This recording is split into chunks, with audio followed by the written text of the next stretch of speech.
Hello. Yo, what up?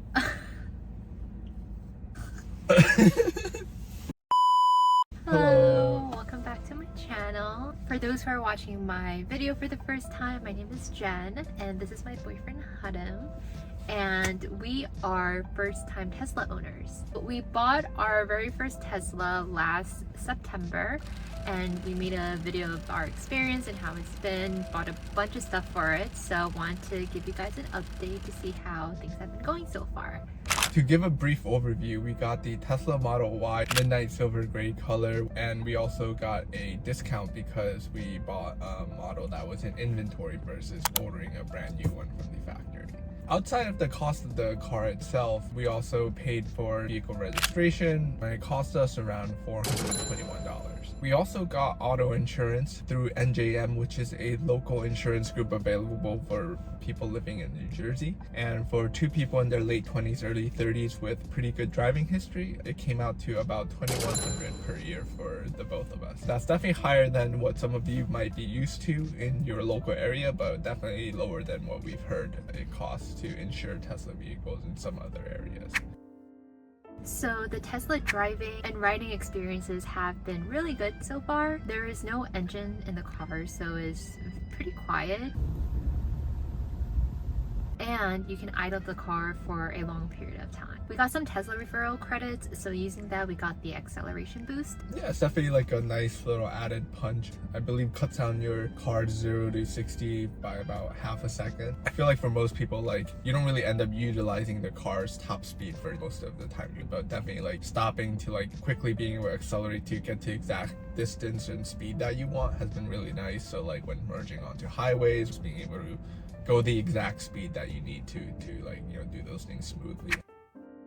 So every Tesla car comes standard with basic autopilot, pretty much cruise control. I guess the added benefit is that it has range keep, so it'll take into consideration the car in front of you and how fast they're moving. Alternatively, you can pay $15,000 upfront for full self-drive beta, which is pretty much autopilot but with enhanced functionality, such as it will change lanes for you, it will make exit turns and stuff like that for you. Whereas standard autopilot is pretty much just cruise control with lane keep. We were able to get 3 months free of full self-drive beta. Overall, we would say it was pretty good experience, definitely a nice upgrade over the basic autopilot, but we definitely would say it's not worth the upfront cost that you have to pay if you want to get it. Alternatively, you can pay $200 per month that you want of FSD in like a subscription model. So definitely seems like the more price efficient option right now. So if you know that you have a month where you have a lot of driving coming up, such as like long road trips, definitely could consider just getting FSD for that month to help make your driving experience easier. When having autopilot or FSD on, the car will also have automatic wipers. From our experience, the automatic wipers are not very good. I didn't do it. That was actually did it just now. Luckily, during the 2023 holiday updates, they did allow you to change from automatic to manual wiper control during autopilot or FSD, so you don't have to rely on the automatic sensors anymore. But it'd definitely be great if they just, you know, continued improving the wiper control functionalities. Yeah, I mean, they're pretty good. Like, we did swap out the OEM white Gemini wheel covers for the Remetric Medusas. It just definitely gives a more sharper look. I remember you said you didn't realize how much of a big difference it made swapping them out. The standard, yeah, like I think Continental tires that came with the car, yeah, they're pretty good. Like, we're still like pretty new under like, you know, about like 6,000 miles in, so the grip is still pretty good. I've read a lot of comments from people saying that they don't have really great traction in the snow. So definitely once these sets of tires get old, we'll probably consider replacing them with something like Michelin Cross Climate 2s, I think, or Pirelli. I forget, there's some Pirelli model that people recommend. We generally recommend keeping the battery up to 80% unless you plan on taking really long trips, which then it'll be ideal to have that extra 20%. If you have your own personal Tesla charger, you can also set up a schedule so that your car will charge during off-peak hours, making sure that you save on electricity costs. As you might have heard, like the outside temperature affects the range that you get from your car. We've definitely found that in New Jersey winters we get about 30 to 40% less range. You should definitely take into account how you're going to keep the vehicle charged. If you have the ability to charge at home, or if your work will allow you to charge your car there, then I would recommend getting a Tesla or electric vehicle more than if you don't have that ability. We only have 4 chargers in this apartment building, so definitely been a challenge in trying to get a spot to charge our cars. Tesla range estimations we found are pretty accurate, so like when you're planning a trip, if you know that it's 80 miles away and the Tesla app tells you that you have like 70 miles of effective range left, you should make sure you have a plan to charge the car. Tesla navigation will give you a pretty accurate estimation of how much battery you'll have like remaining once you arrive at your destination, so you can include that in your planning. When navigating to a supercharger or a charger along your destination, make sure you set the charger as the destination in the Tesla navigation in your car, so that the car can have the battery preconditioned and warmed up properly for optimal charging speeds.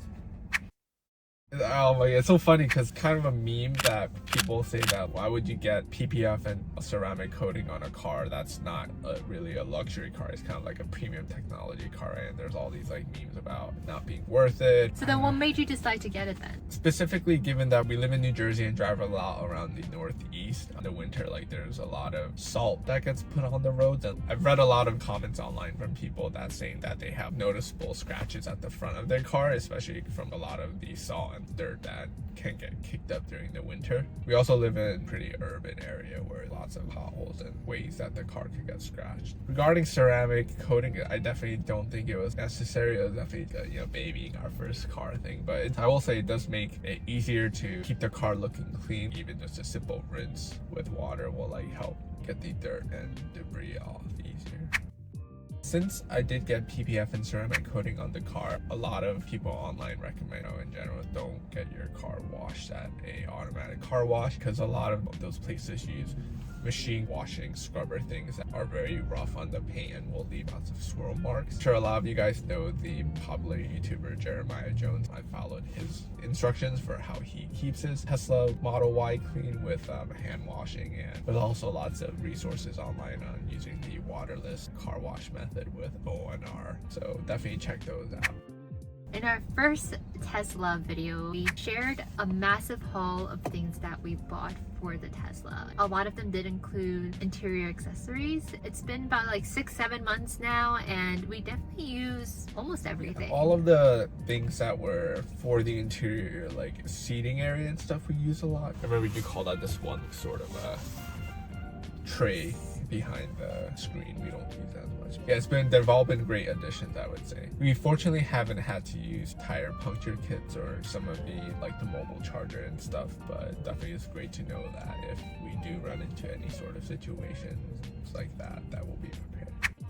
So far, I would say the maintenance on keeping the seats white has been pretty good. We're also pretty careful with what we bring into the car. So anytime you have food or things that might get dirty, you can just stick it in the front, because one, it's like separate from the interior of the car, and also it doesn't bring in the smell that's in the front, so it's definitely nice. Pretty much you have to use your phone key. I mean, you can use the key cards or you can buy those fobs, but pretty much everyone uses their phone. Or most people. You can first remotely start the car, which is really nice, especially on colder days. So it's definitely one of my favorites. And also because you control everything in your Tesla through your phone and the Tesla app, you can do things such as locate your car, unlock the car, lock the trunk and the front, control the headlights. Yeah, although Tesla does not support CarPlay or Android Auto, their native in-app navigation and car control functionality is pretty great. We also do have the enhanced connectivity, which costs around $100 a year and gives us live traffic navigation. Yeah, also working pretty well outside of tunnels. So that wraps up our little mini update of how things have been going with the Tesla. We do have some other things planned with the car and are really excited to share with you guys. If there is anything else you guys would like to see though, let us know in the comments and we'll also keep that in mind. Thank you for watching.